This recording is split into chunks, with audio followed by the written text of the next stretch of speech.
Hello guys, how are you getting on? You're very welcome back to my channel today, and you're very welcome to Season 2, Episode 11 of the Premier League Verdict then. And we're back with our over-the-top intro and our good camera. So, yeah, all is very much back to normal. So, yeah, let's get straight into the results from Match Week 11 of the Premier League then. And Manchester United kicked things off with a 2-1 win over Bournemouth at the Vitality Stadium. They were expected to get the win, but on the day and going into the game, Bournemouth were actually 2 places ahead of United in the Premier League table. But it was United who came out on top. Things didn't start off so well for them though. A goal from Callum Wilson gave Bournemouth the lead in the 11th minute, but a 35th minute equaliser from Anthony Martial had United level before half time. And then United have been famous for it down the years with their late goals, and it was Marcus Rashford on this occasion who got them their winner late on.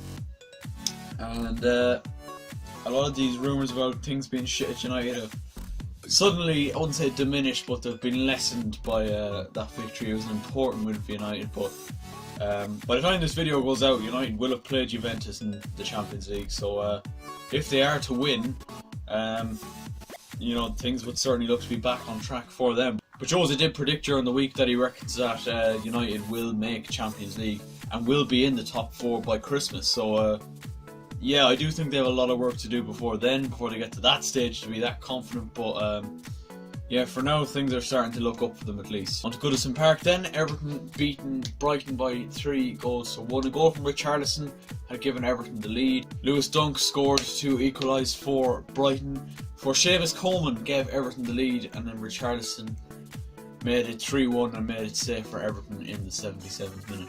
Demarai Gray scored the only goal as Leicester picked up what was an emotional victory against Cardiff City. You know, fair play to Leicester. I mean, fuck me, like the character they showed to go out and play to the way they did. And then they literally went straight out to, I think it was Thailand or wherever Vichai was from, straight out to his funeral after the game. Tough couple of days, but a big win for them, and you could see how much it meant to the players that knew Vichai very well. Kasper Schmeichel being probably the biggest victim of that. He was literally reduced to tears at the start of the game. And you know, fair play to Leicester. I mean, fucking smashed it. But as for Cardiff, I mean, even when the Leicester players are at their fucking darkest moment, they still couldn't pick up a win at home. But arguably, you could say the death of Vichai maybe drove Leicester on even more. There was even more motive to win. You know, they had to do it for him, and they certainly did, and he certainly would have been proud of the team on the day. Big win for Leicester. Newcastle have picked up their very first win at the 11th time of trying. I think it was their 6th game at home without a win, and they picked up the win on the day. Fucking absolutely massive victory for Newcastle here. They beat the in-form Watford by 1-0 thanks to a goal from Ayoze Perez, and the tensions have certainly been lifted off Rafa for the moment at least anyway. But big win for Newcastle, I have to say, and I have to say I'm happy for them. They're a massive club, they deserve to be in the Premier League, and yeah, I'd be disappointed to see them get relegated, to be honest with you.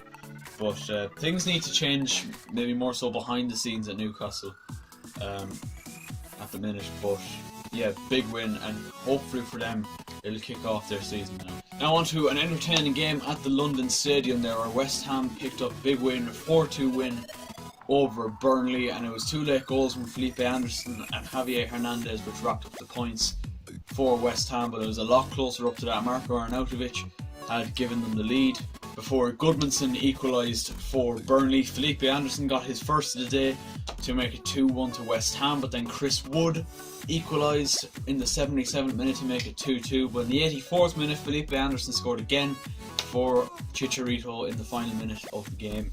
Wrapped up a big 4-2 win for West Ham United. Good result for Chelsea and the rest of the top of the table really, as Arsenal and Liverpool both dropped points as they drew 1-1 at the Emirates Stadium.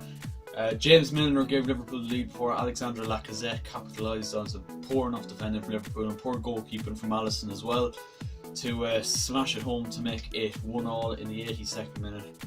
and that is how it's finished. But Liverpool fans will feel like they were robbed in this game. Sadio Mane scored a goal which was ruled out for offside, which on closer inspection for me looked like he was actually onside, but a lot of people felt that way as well. But Arsenal fans obviously weren't complaining, and yeah, they haven't lost against a top 6 side, which is a change for this season. But no, I think Arsenal will value the point very highly because Liverpool are a very strong side.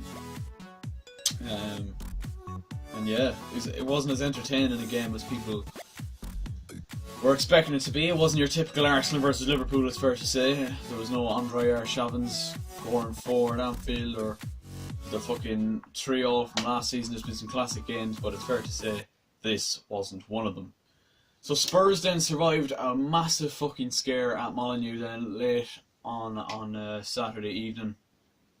They beat Wolverhampton Wanderers by 3 goals to 2, and we're actually in a 3-goal lead thanks to goals from Eric Lamela, Lucas Moura and Harry Kane.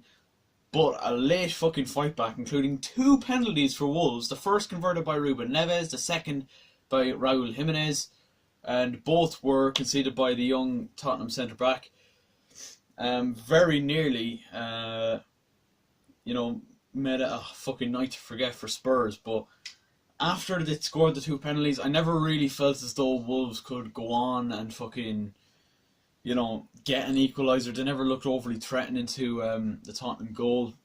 But, yeah, big result for Tottenham, who also got a big result last night in the Champions League as well. They beat PSV Eindhoven by 2 goals to 1 thanks to a late double from Harry Kane, and second goal was debatable whether or not it was his, but, I mean, it's Harry Kane, so he's going to fucking claim it, isn't he? But, yeah, big win for Spurs in the Champions League, and big win for them at the weekend. And this is all amid rumours circulating about Pochettino maybe going to Real Madrid. Obviously, these rumours just won't fucking go away. And if he goes, is he going to take Harry Kane with him? Is he going to take Christian Eriksen with him? All these questions Spurs fans are asking, and Pochettino is refusing to kind of say, oh, I'm 100% staying. He doesn't want to completely close the door on Real Madrid either, in case that affects him in the future as well.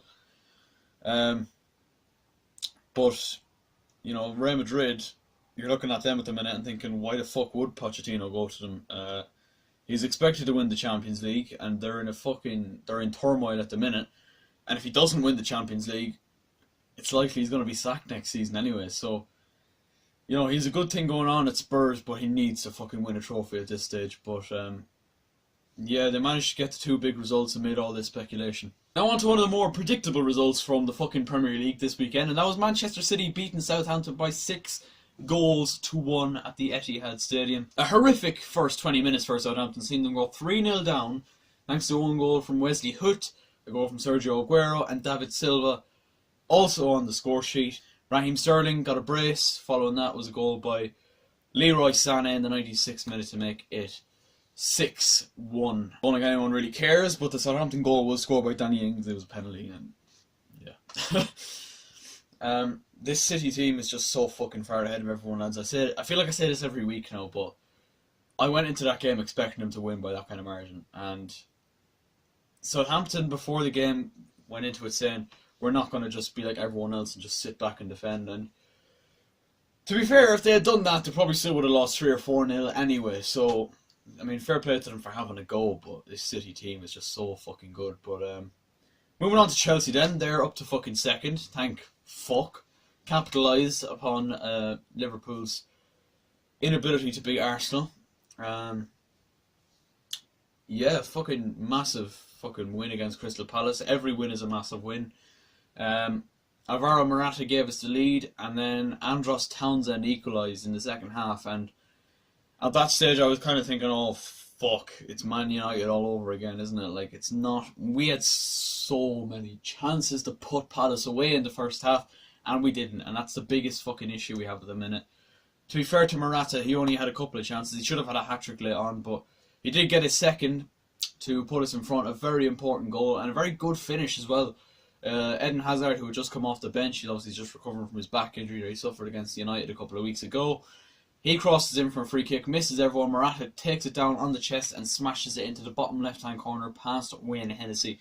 very good finish, and 2 very, very important goals in the game. These weren't just like, you know, the last goal to, you know, what the goal of Pedro got, the last goal to, you know, wrap up the win or put daylight between us. Like, these were 2 important goals from Alvaro Morata, and you're just thinking, can he do this on a more consistent basis? And to be honest, I don't think he can, but at this stage, he's currently playing for his spot in the Chelsea team for the future, to be honest. I think Maurizio Sarri is already looking at options to bring in January.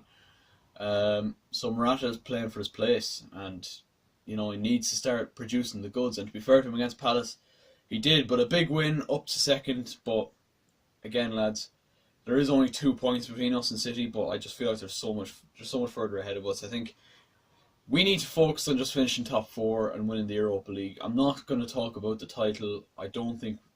Yeah, we could say, oh, we're in a title fight, but I think this season's going to take a very similar shape to the way last season did with the title race.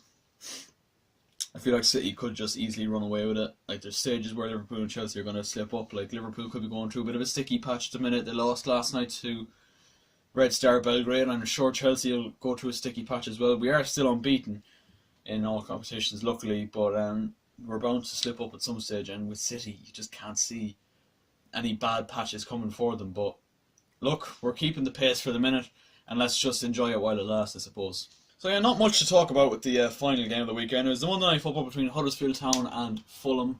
Huddersfield coming out as 1-0 winners, and Fulham are in big, big trouble. I can really see Jokanovic getting sacked in the next couple of weeks. I'll be very surprised if he's still the manager of Fulham by Christmas. I can see him being sacked, and someone like Sam Allardyce coming in to, you know, do his typical Sam Allardyce job, come in and just lift the team, which he so often has done in his career. But massive win for Huddersfield Town, their first of the season, similar to Newcastle.